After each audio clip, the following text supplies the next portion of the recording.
¿Qué tal? ¿Cómo estáis? Seguimos enmarcando libros con José María Marco. ¿Qué tal, José María? Muy bien, Nuria, ¿qué tal tú? Muy bien. ¿Hoy qué me propones? Pues hoy tenemos ni más ni menos que a Jorge Bustos, con su último libro, ¿Qué tienes ahí? que tiene un título que ahora nos explicará él, que se llama Crónicas Biliares, ¿no? Pues Jorge Bustos es jefe de opinión del Mundo, es escritor y también creo que es del Real Madrid. ¿Qué tal, Jorge? ¿Cómo tal, estás? Nuria? Bienvenido. Muy bien. Muchas gracias por invitarme. Bueno, 3 años, 3 libros, más o menos. La verdad es que sí, voy a libro por año y voy a seguir cumpliendo la tradición el año 2018 que sale mi cuarto libro y luego ya pienso parar un poco porque ahora me absorben otras tareas. Bueno, ya que has dicho que es el próximo libro, pues cuéntanos un poquito de qué va, aunque sea rápidamente. Es un libro de historia de España a través de 35 personajes históricos que se caracterizan por una nota casi racial de lo español, que es el empecinamiento. La idea nació de una figura histórica sobre la que yo he leído mucho y siempre me ha gustado mucho, que es Juan Martín Díez el Empecinado. Hice para la aventura de la historia, para una revista de historia de mi grupo editorial, un breve perfil. Le gustó a Imelda Navajo, la editora de La Esfera de los Libros, y me dijo, ¿por qué no haces lo mismo sobre todo el arco histórico de la trayectoria de nuestro país, desde los romanos hasta la contemporaneidad? Y fui eligiendo a personajes, me lo paso muy bien, de todos los ámbitos, no solo el militar o el político, sino también la ciencia, las artes, la mística, la erudición, profesores, médicos, hay de todo, ¿no? Son 35 personajes de la historia de España, desde Viriato hasta Amancio Ortega, que se han caracterizado o han destacado en la historia por su empecinamiento a la hora de acometer algo, a veces de forma insensata, otras veces de forma épica o heroica, pero en una clave que, digamos, intento aprender de Stefan Zweig, de los momentos estelares de la humanidad, también de las historias de Grecia y Roma de Montanelli, que me ha servido de modelo. Esa es una historia divulgativa, no hay ánimo de exhaustividad, pero sí un intento en capítulos cortos de acercar al lector personajes que no son quizá los más conocidos de la historia de España, pero que tienen vidas excesivas. Me he divertido mucho escribiéndolo y creo que eso es una garantía de que el lector se puede entretener leyéndolo. Estas crónicas biliares, yo no acabo de aclararme muy bien si son textos publicados o no publicados, o son textos inéditos que escribías y los guardabas en el cajón. Son textos anticonstitucionales, deberían estar prohibidos. No, es un, no tanto, no hace falta una especie de cuaderno personal que yo escribí entre los 24 y los 25 años, y yo acababa de terminar la carrera, bueno, ya había terminado y estaba empezando en periodismo. Y estaba empezando en el periodismo desde sus escalafones más precarios y más frustrantes, ¿no? Y entonces yo trabajaba en un pequeño periódico local con sede en Vicálvaro, donde cubría noticias del tipo, se inaugura un nuevo Alcorque en la plaza de... No, eso también es noticia. que también es noticia, es un periodismo muy modesto, claro.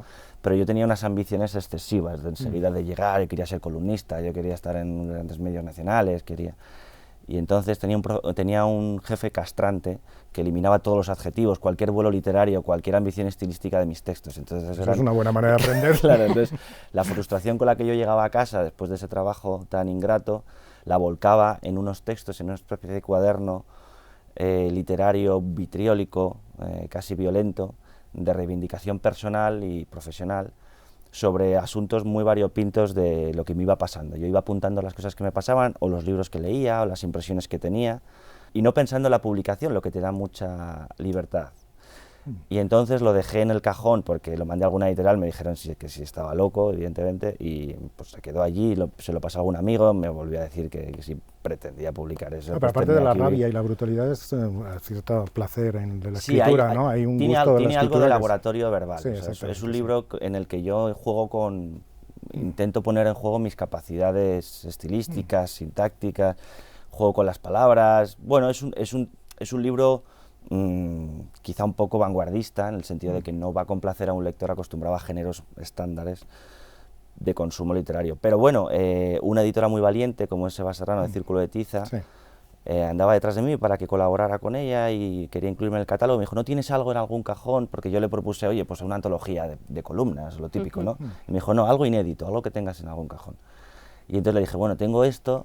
Lo saqué así, me puse el traje antiepidemias, lo cogí, se lo di, y dando por hecho que lo iba a rechazar, y dijo, no, esto lo hay que publicarlo, lo vamos a publicar.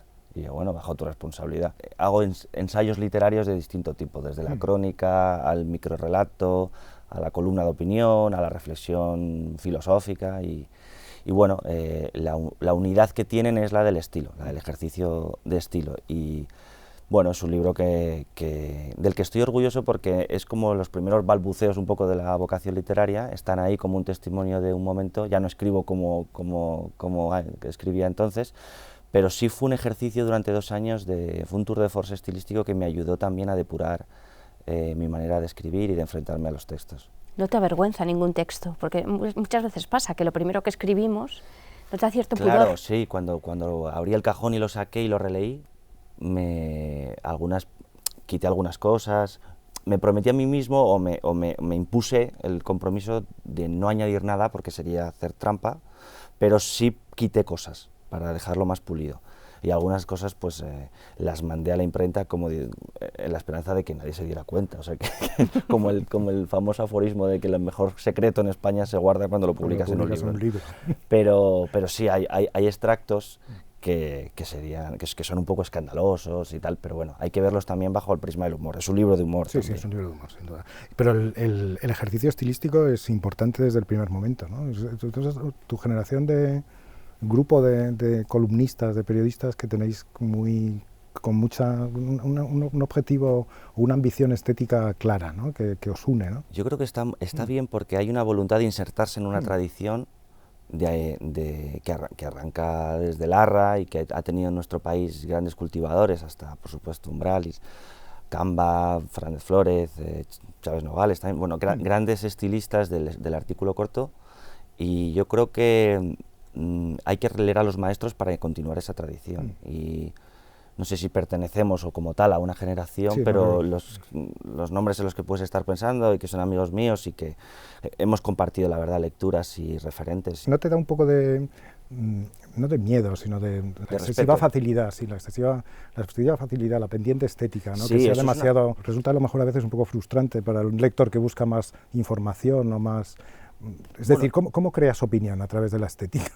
Eso lo decía Camba, decía que el estilo más universal triunfa fácilmente porque puede ser deglutido por todos los lectores, y que cuando un escritor empieza a tener personalidad criba fatalmente a sus lectores, pero no puede ser, decía él, como la sopa chills, una sopa insípida que gusta a todo el mundo porque no sabe a nada, ¿no?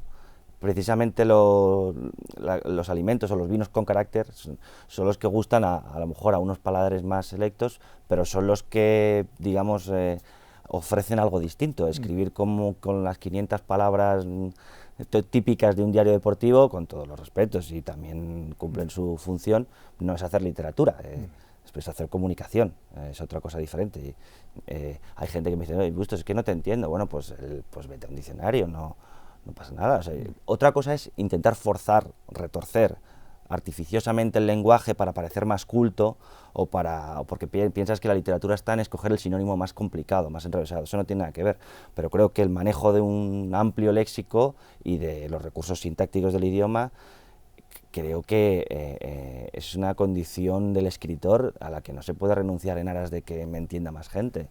Hay que ser exigente contigo mismo, que tienes que ser tu lector, tu primer lector, el más exigente, y los lectores, bueno, pues llegarán o no llegarán, pero otra cosa es que hay un proceso de depuración también, y no consiste esto en el bizantinismo, en el barroco por el barroco, no, pero creo que hay que dominar un amplio espectro de palabras, creo que es fundamental, y el que se escandalice porque escribes metes algunas palabras que no entienden o te llaman enseguida pedante, que según Ortega era la forma que tenía la mente inferior de rendir tributo a la mente superior, cuando le llama pedante, bueno, pues eso es un problema del receptor, no del emisor.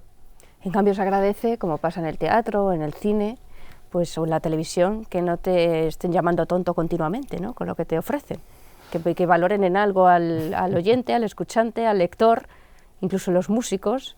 Creo yo que es un gesto de respeto hacia el lector. Sí, de exigencia. La exigencia, bueno, claro que sí. Son registros diferentes, de todas formas. Tampoco te pones a hablar en televisión como escribes en una columna. Son registros diferentes, y es raro que alguien que escriba, que es muy buen comunicador televisivo, al mismo tiempo sea un gran estilista en periódicos y al mismo tiempo domine el medio de la radio.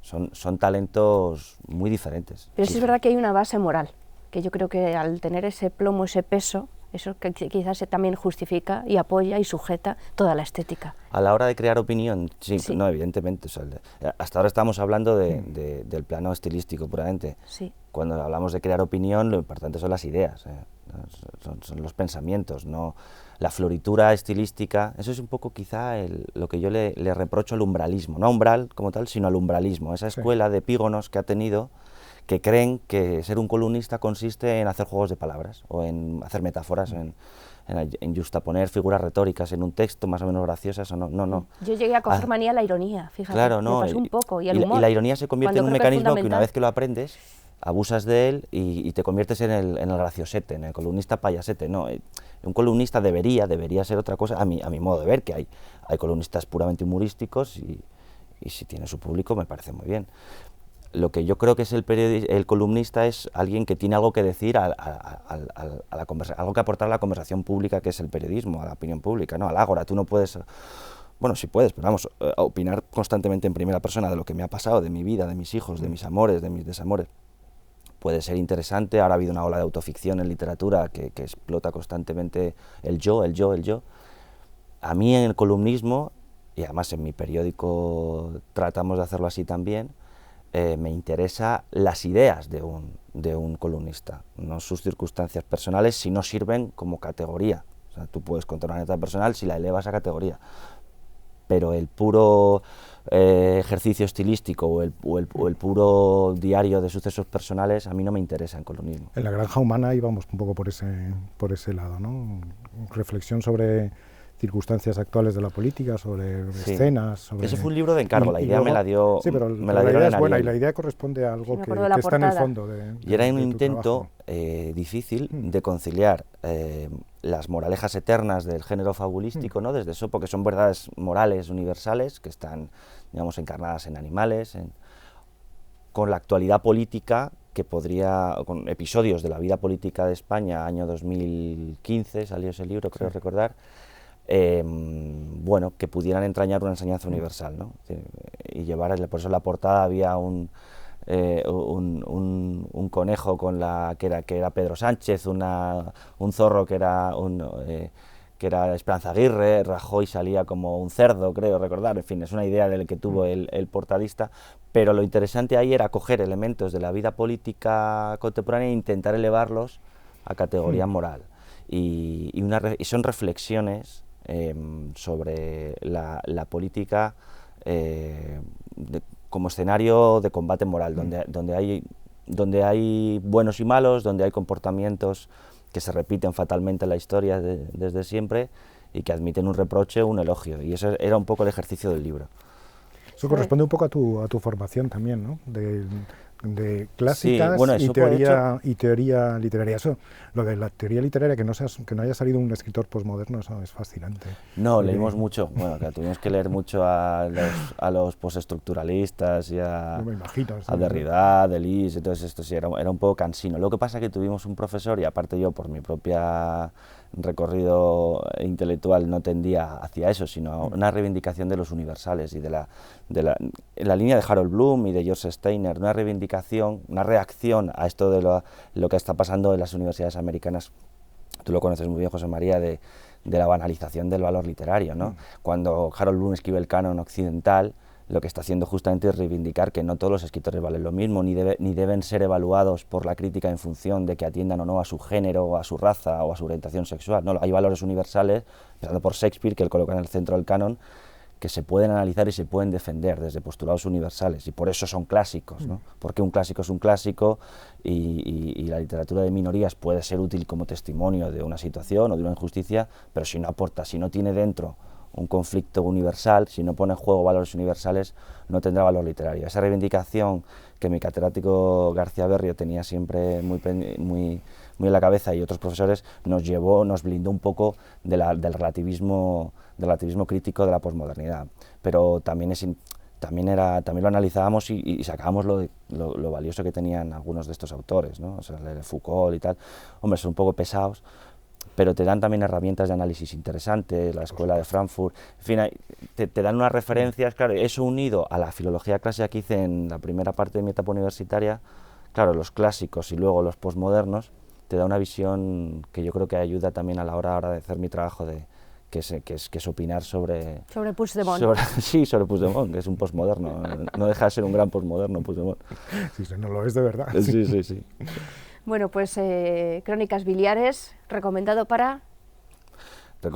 Recomendado para todo el mundo que quiera, o que tenga cierto aprecio a una manera, digamos, pulida de expresarse, que tenga gusto por la palabra, por el estilo, por la provocación. Es un libro que agrede, digamos, a las convenciones más comunes del periodismo actual. Hay un libro que nos dejamos en el tintero, que es el que me gustaría que no nos dejáramos en el tintero, que es El hígado de Prometeo, que es una gran conferencia que Jorge dio aquí en Madrid, ¿no? Por invitación de Gregorio Luri, me parece, ¿no? Del gran profesor, en de Madrid. Buen conocedor de Sócrates y de los neoconservadores. Esa conferencia para mí fue un momento importante en tu carrera, vamos, por lo menos. Es una de las piezas de las que estoy medianamente orgulloso. Él me propuso un tema, eran las raíces culturales del futuro, hacia dónde va Europa y la forma en la que Europa puede no traicionar su legado histórico, con esa premisa de la tradición, de que somos enanos a hombros de gigantes, y me puse a leer, dediqué un verano entero a leer a Todorov, a leer a Steiner, y tomé como punto de partida esta frase de Adorno, de escribir poesía después del Holocausto y hacer cultura en general después de un siglo XX que fue el fracaso de las grandes ideologías, ¿no? Y el fracaso de la propia idea de progreso, el derrumbe de los grandes mitos, de los grandes relatos, esta idea de Lyotard y de los posmodernos, que tienen razón. Es decir, es verdad que los grandes valores de la modernidad entran en crisis en el siglo XX de forma dramática, y a partir de esa pregunta desarrollo en El hígado de Prometeo pues una defensa de la cultura en el marco de la posmodernidad, porque no podemos ser otra cosa que lo que somos, pero rastreando en esa enorme corriente o corriente de corrientes que es la posmodernidad algunos anclajes más o menos universales, ¿no? A través de la estética, de la moral. Y después de ese ensayo inaugural hay una antología de otros ensayos cortos que fui publicando durante un año o dos en una revista digital ya desaparecida, pero que es un libro más de pensamiento de los tres que he publicado, el segundo. Es muy buen libro. El hígado de Prometeo. Muy buen libro, muy recomendable. Sí. Pues Jorge, muchas gracias por haber estado con nosotros. Gracias a vosotros. Y José María, nos vemos muy pronto. Muy pronto nos vemos. Yo me vuelvo con Puigdemont ahora a la posmodernidad. Al duro que hacer cotidiano. Gracias, Jorge. Gracias a vosotros.